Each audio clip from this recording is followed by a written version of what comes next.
Bonjour à tous et bienvenue dans un nouvel épisode de Mêle au pays. Aujourd'hui, ça sent Noël. On sent bien que les fêtes approchent et je me retrouve chez Témélis pour pouvoir réaliser des pains d'épices, mais pas avec n'importe qui, avec des petites mains qu'on va découvrir tout de suite. Je vous emmène avec moi, c'est parti.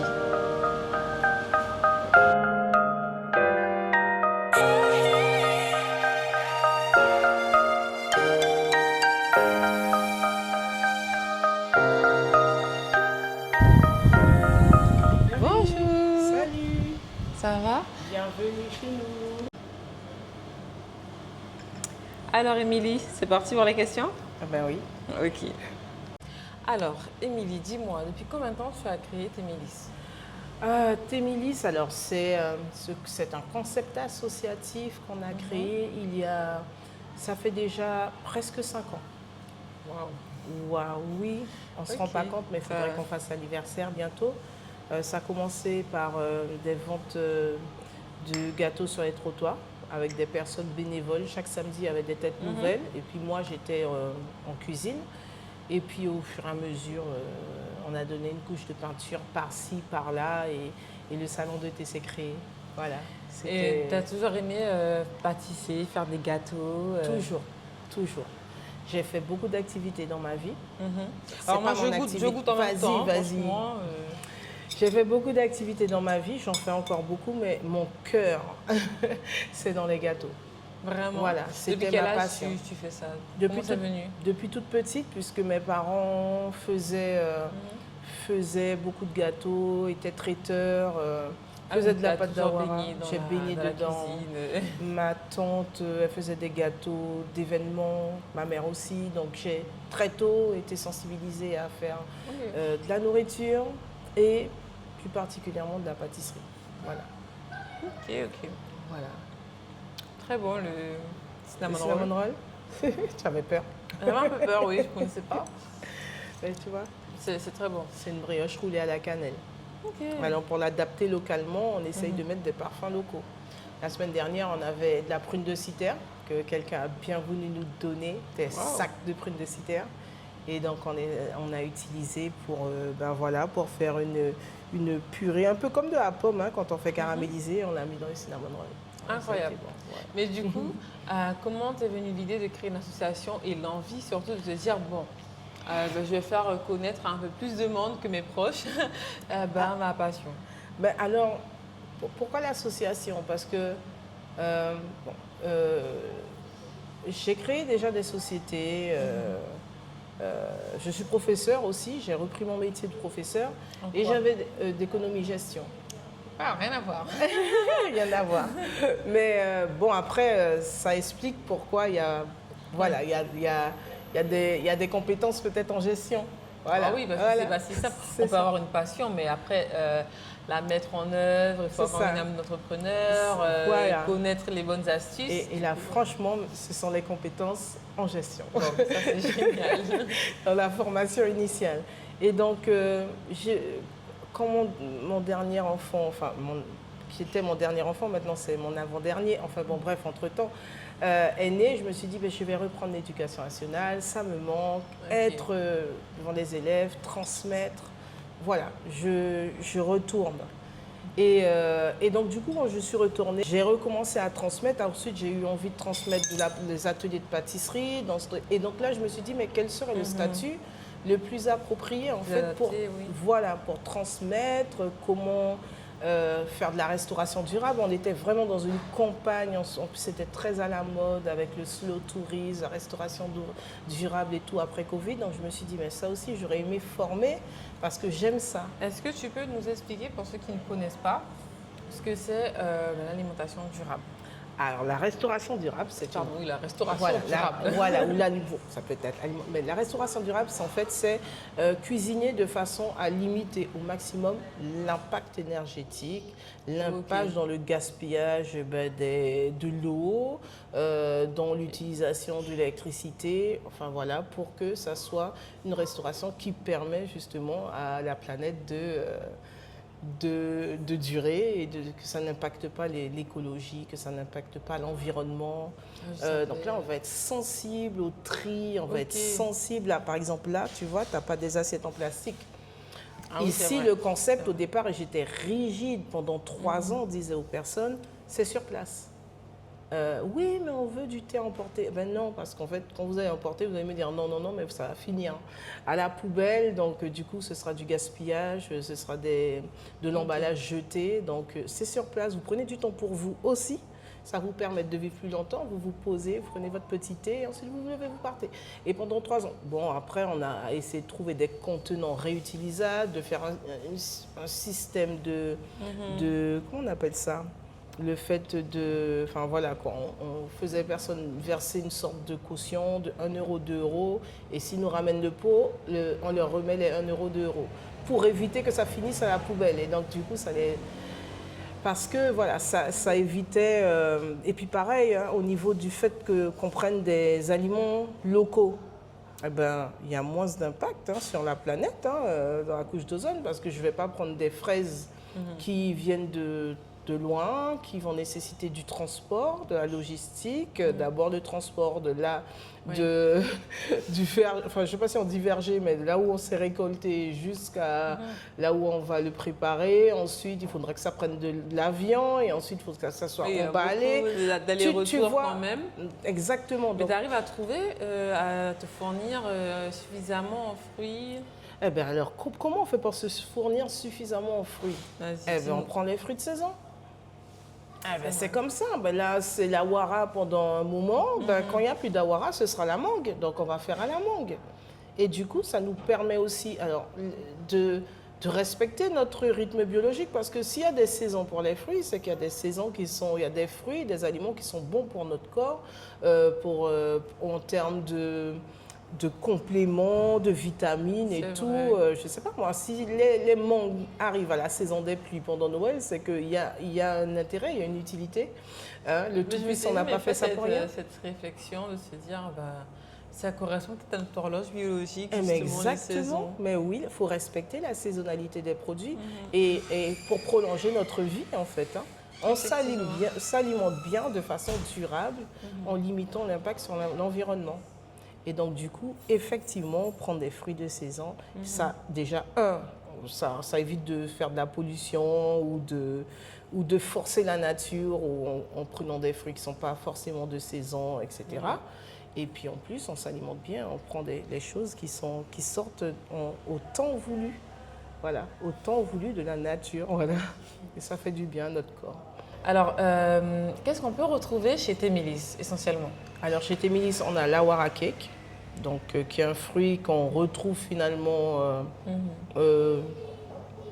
assez souvent. En gros, les saisons étaient un petit peu déstructurées. Avant, c'était qu'on a à partir du mois de mars, avril, et puis il y avait le fameux bouillon.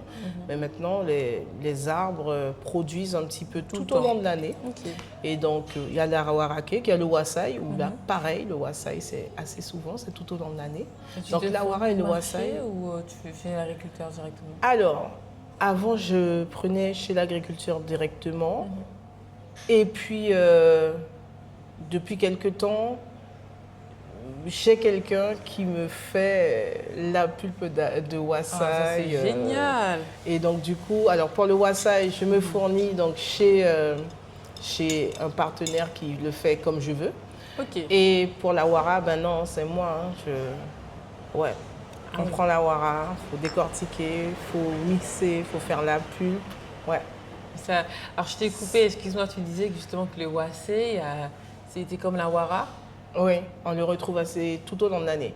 Donc ça, c'est sûr qu'on va les retrouver dans ma vitrine. Après, il y a d'autres gâteaux qui seront plus saisonniers. Donc voilà. Et les personnes commencent à être habituées de venir et de ne pas trouver forcément ce qu'ils veulent. Mais c'est plus la saison, donc on a d'autres choses. Alors, pourquoi Témélis? Pourquoi Témélis? Alors, thé, c'est thé.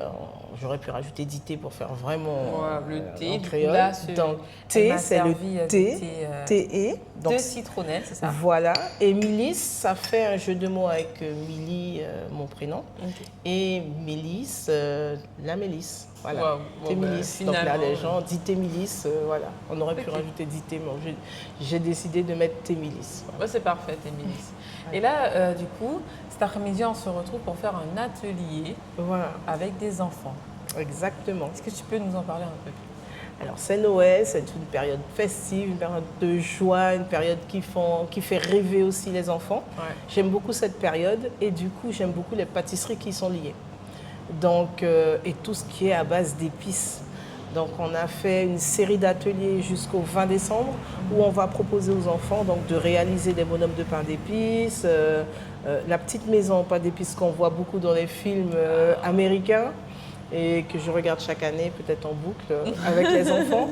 Donc on propose de fabriquer cette petite maison de pain d'épices avec un bon biscuit que les enfants pourront déguster avec leurs parents. En fait. Ils font eux-mêmes, du début jusqu'à la fin.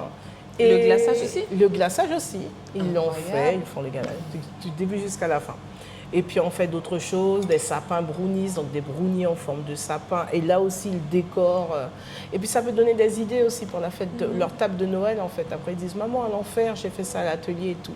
Donc il y a des sapins brownies, il y avait quoi encore? Le bonhomme de pain d'épices, c'est pour les plus petits. La maison de pain d'épices, c'est pour les plus grands parce que ça demande de monter la maison, de la coller, que ça ne tombe pas. Donc là, on demande un peu plus de dextérité.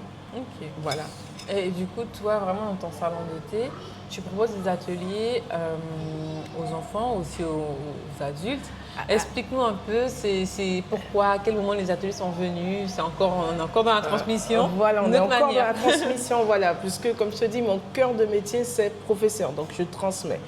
Et donc, vraiment, le statut là, de l'association, c'est transmettre, en fait, tout ce qui est autour des activités culturelles, artistiques et notamment l'artisanat comme la cuisine.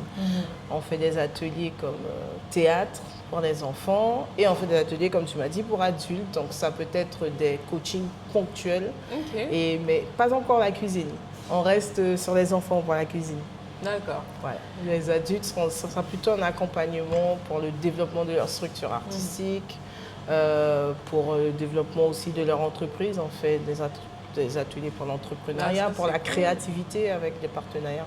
Et tu es toujours professeur à côté encore? Oui, je ne peux pas me lasser de ce métier. J'aime trop les élèves. Tu es professeur, tu diriges Témélis et tu cuisines aussi, tu pâtisses. Voilà, je suis présidente de Témélis. Tu es présidente de l'association Témélis et tu pâtisses, tu n'es pas juste là pour présider. Voilà. Tu es maman. Je suis maman de 4 enfants. Et comment tu arrives du coup dans ton quotidien à assimiler ces différents rôles? Eh ben, j'ai appris à m'organiser, j'ai appris à gérer mon temps et à bien... il y a des casiers en fait. Quand j'ouvre le casier pâtisserie, ben, je fais que ça. Ok. Quand je ferme le casier pâtisserie et que j'ouvre le casier enfant, ben, je fais que ça. Quand je rentre, à partir d'une certaine heure, je m'occupe de mes enfants et c'est que ça. Et mon téléphone, je le mets en mode avion. Ou s'il est ouvert, c'est parce que je suis en train d'écouter de la musique avec eux ou quelque chose comme ça. Okay. Et ma vie est compartimentée en fait afin que je puisse gérer les activités et que je ne me laisse pas envahir par le stress. Et régulièrement, ben, je suis en fonction de mon rythme biologique, naturel, je peux fermer sans problème. Si je décide qu'il faut que je ferme et que je me repose, tu t'écoutes finalement. Voilà. Et puis j'ai une équipe de bénévoles qui sont vraiment au combat. Donc c'est pas moi qui suis là tout le temps. Il y a des personnes qui prennent le relais, des personnes en qui on peut compter. Voilà. Et quel est le conseil alors que tu donnerais aux personnes qui nous regardent, qui ont une passion et qui aimeraient forcément vivre ou la mettre en œuvre, pouvoir en tout cas la matérialiser? Alors, moi, je vous conseille de vivre vos rêves, de vous fermer les oreilles pour toutes les personnes qui auraient des craintes et des risques et qui diraient mais comment tu vas faire, c'est ceci, c'est cela. Il faut vivre ses rêves. Il faut recommander donc ses œuvres au Tout-Puissant parce qu'on n'est pas tout seul. Et à partir du moment où c'est géré en haut, eh ben, il n'y a pas de problème qu'en bas, ça ne soit pas ouvert en fait. Donc n'hésitez pas, et puis les choses se font de façon carrée. Les jeunes, souvent ils sont impatients. Il faut avoir une patience en fait pour que les choses puissent sortir de terre. Non, par mon expérience passée, il y a des choses qui n'ont pas réussi par impatience. Parce que les étapes, on a sauté des étapes, on s'est dit ah ben non ça prend trop de temps. Mais en fait non, il faut faire les étapes petit à petit afin que le fruit qu'on va récolter soit mûr, soit bon, ait toutes les vitamines qu'il faut, que ce ne soit pas cueilli trop tôt, parce que par moments on cueille trop tôt. Donc voilà, pour tous les jeunes et futurs entrepreneurs, les choses se font de façon carrée, organisée, bien sûr, avec une étude de marché. Faut pas hésiter à faire une étude de marché complète, quitte à pas passer, faire des entretiens, ne pas hésiter et faire les choses étape par étape. Voilà. Bon, ça c'est génial. Et bien justement, avant qu'on passe là, moi je puisse terminer aussi de déguster parce que c'est vraiment très très bon. Est-ce que tu peux nous dire pour toi les 3 valeurs super importantes que je peux vraiment pas enlever de ton business plan pour Témélis? Les 3 valeurs super importantes. L'amour. L'amour. Je cuisine avec amour. Ça se sent, c'est super bon. Franchement, on dirait une maman qui a cuisiné pour son enfant. Ben voilà, c'est réconfortant. C'est vraiment fait avec amour. Et le jour où il n'y aura plus l'amour et la passion, ben je vais arrêter. Hein.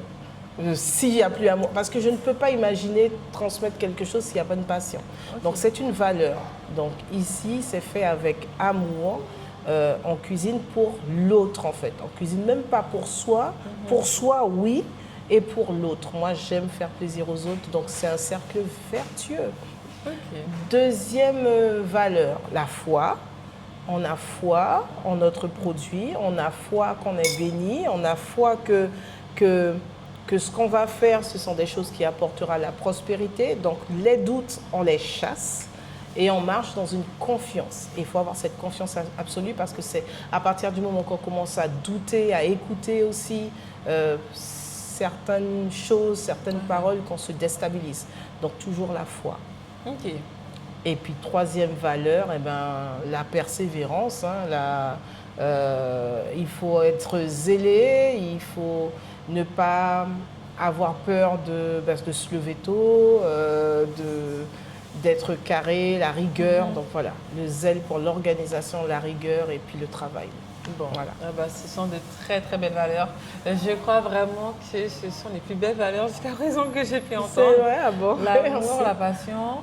En 2, tu nous as dit la foi, la confiance. Et en 3, la persévérance, le travail. Je pense que vraiment, ça regroupe un peu tout ce que j'ai déjà pu entendre pour un business, une entreprise qui fonctionne, et là dans ce cas, une association. Ouais, bon, on passe du coup à notre maison. On va voir la maison. Bon, ça marche. On y va.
Maintenant, c'est à mon tour de pouvoir réaliser ma maison en pain d'épices. Pour ce faire, du coup, j'ai mes biscuits devant moi et j'ai mon modèle. Voilà, alors, hop. On va voir si je réussis. J'ai pris un modèle un peu compliqué. Mais bon, ça ne va pas être si compliqué que ça. J'ai mon glaçage ici présent. Voilà. Et ben, c'est parti. Alors, je garde mon modèle, sinon je ne vais pas y arriver. Ok. Je dois vous avouer que j'ai toujours rêvé de faire une maison en pain d'épices. Alors, je mets mon modèle juste là. Ok, je vais commencer par la porte. Donc, je vais prendre ce biscuit. Et après, forcément, la professionnelle, Émilie, va nous dire si j'ai bien fait.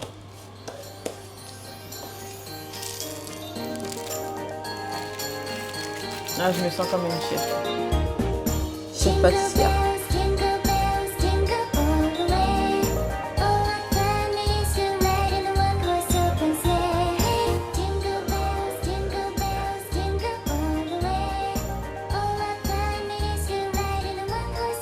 Oh là là. Je suis très concentrée. J'aimerais bien écrire Mel au pays, ce serait franchement trop bien si j'y arrive. On essaye, on va où? Alors.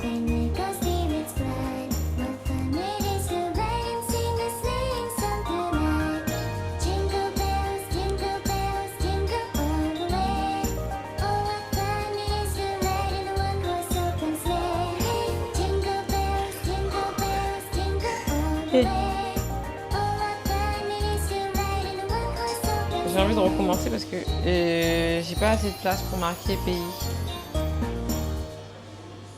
Bon là c'est à l'envers forcément pour vous. Mel au et puis du coup il manque le pays.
Voilà, j'ai fini. Du coup, je pense la porte. Je vous montre tout de suite. Alors voilà, j'ai réussi à marquer un mail au pays et à décorer. Bon, je me suis beaucoup inspirée du coup de mon modèle, sans trop le copier. Bon, maintenant on va laisser sécher la porte. Et puis bon, je suis un peu perfectionniste, mais bon, pour l'instant, j'ai peur de tout rater. Et là, on va passer au toit. Alors, ça c'est ma méthode, hein, franchement. Enlever les miettes en fait. Parce que sinon, le glaçage, il ne colle pas bien. Alors.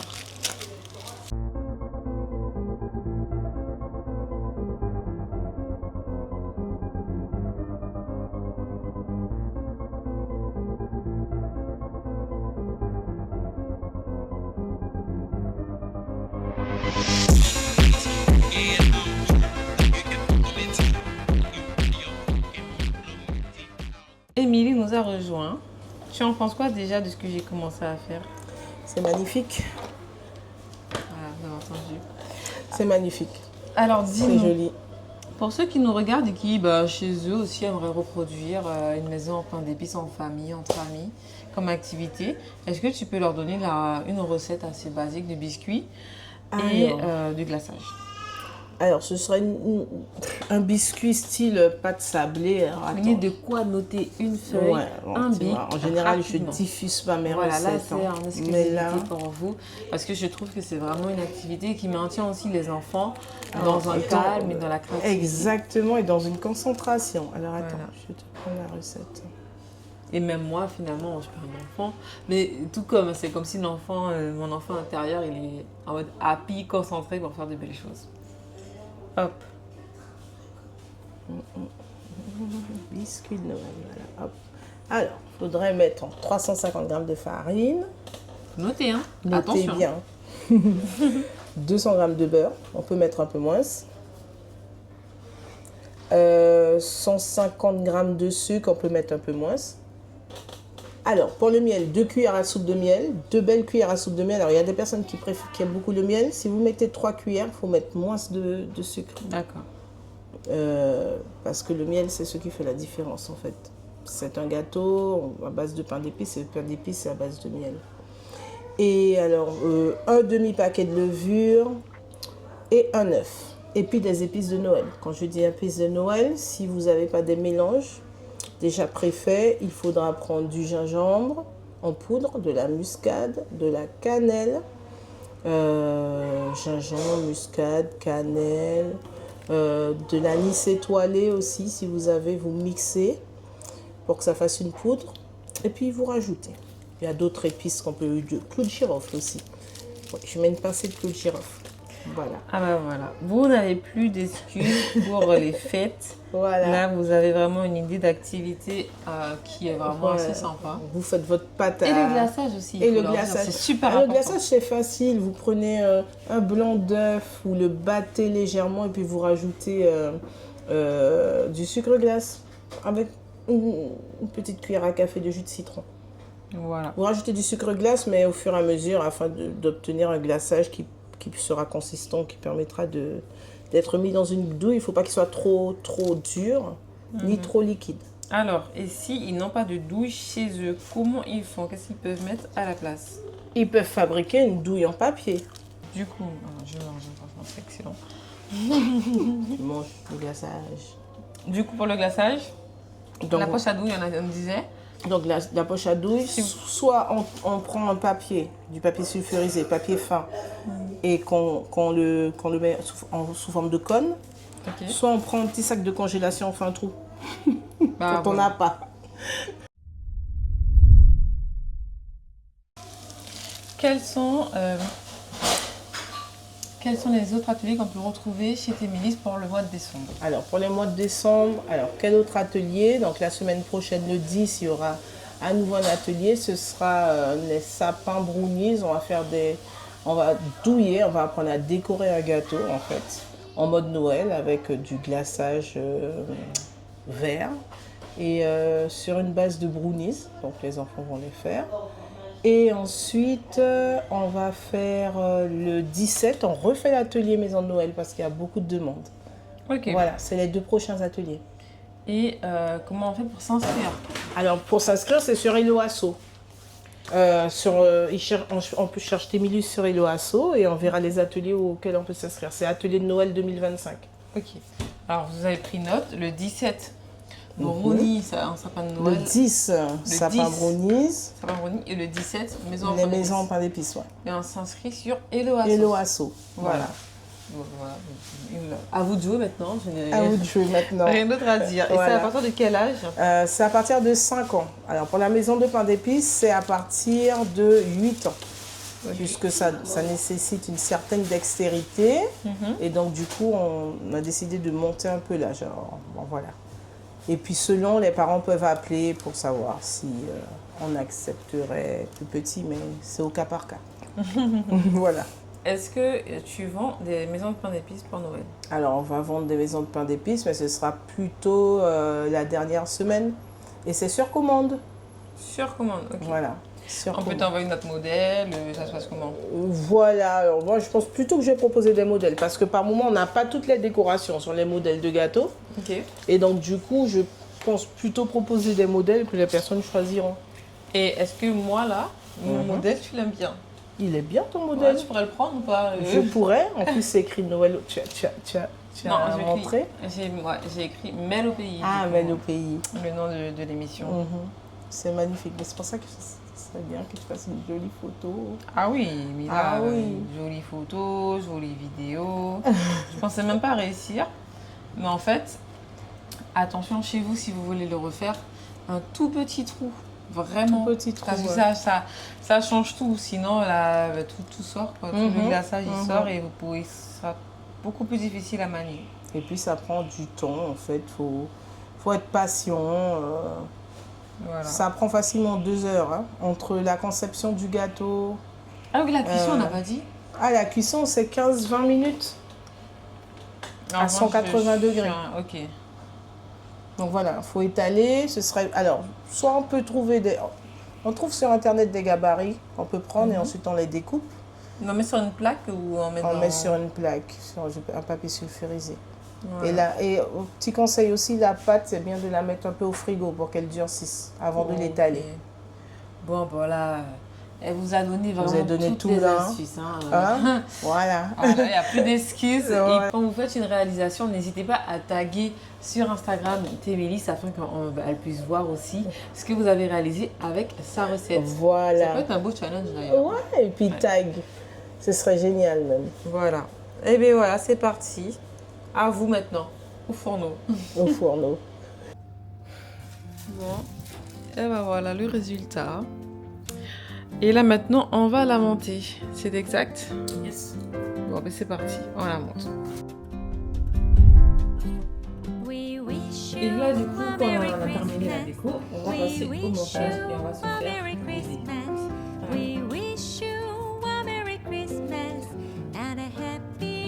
voilà, on peut aussi refaire à la maison. À quoi ça va être C'est pour coller les mains. Donc à la maison, ils font la même chose avec le glaçage. C'est comme du ciment, c'est comme de la colle. Voilà. Regardez bien. Il faut tenir le temps que du coup, le glaçage il durcisse en fait. Donc on peut mettre du glaçage sur le biscuit et à la fois sur planche, sur le plateau.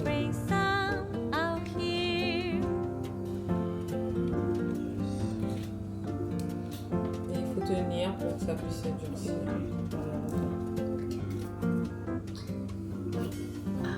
Tout ça a besoin de s'enlever. C'est pas grave. Simon, ça prend sur le... Et du coup, regardez bien, regardez bien.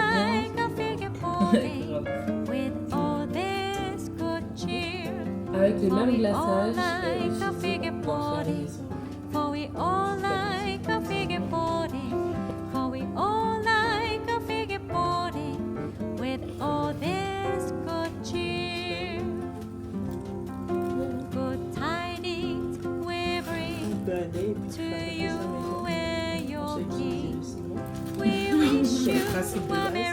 Alors bien en arrière, c'est pas comme moi au départ. Là. Donc c'est là. Alors ici, ils vont pas se petit. Ils peuvent mettre sur le dessus, Exactement. Une assiette bien plate. Pensez à bien maintenir.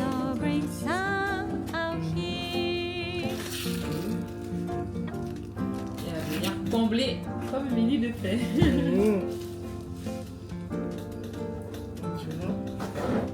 Non mais c'est sympa, ça demande du temps. Les premières fois, bah, on va prendre un peu plus de temps, mais après quand on a la main, c'est... ouais. Est-ce qu'elle est pas magnifique, ma maison?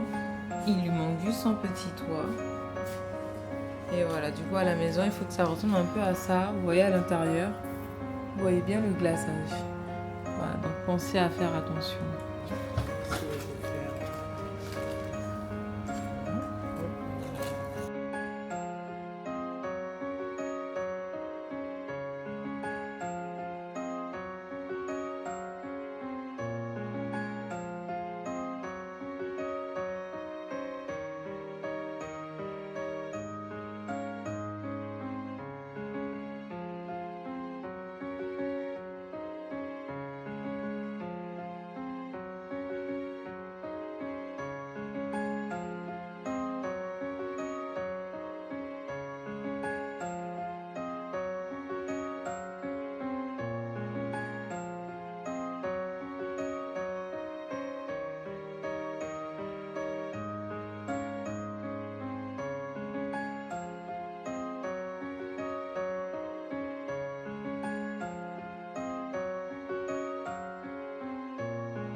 Alors voilà, la petite maison est terminée. Tu me donnes une note sur combien? Allez, 9 sur 10. 9 sur 10, c'est une super bonne note. Super Avant note. qu'on se dise au revoir, est-ce que tu as des remerciements à faire ou un mot que tu aimerais dire? Ah ben oui, je remercie Délices et Fantaisie parce que c'est mon partenaire depuis de nombreuses années. Donc c'est elle qui s'occupe des ateliers pendant Ok. que je m'occupe du service en salle aux clients. Et voilà, hein, elle est devenue aussi, on va dire, fan que moi des maisons de pain d'épices. Ouais. Elle les fait mieux que moi-même. D'ailleurs, c'est elle qui nous a aidés à la stabiliser. Effectivement. À quel point on perd la main quand on ne pratique pas. Donc, merci beaucoup à Délices et Fantaisie, @Fanny. Et merci Télépays. Merci en tout cas à Témélis. Et puis vous avez bien noté la recette afin de la reproduire. Elle attend forcément les tags sur les Oui. réseaux. N'oubliez pas de pouvoir réaliser la plus belle maison de pain d'épices avec vos enfants, en famille, entre amis. Et puis voilà, ben merci encore. Merci à toi. À bientôt. C'était Mel au pays et je vous dis à demain pour le prochain épisode.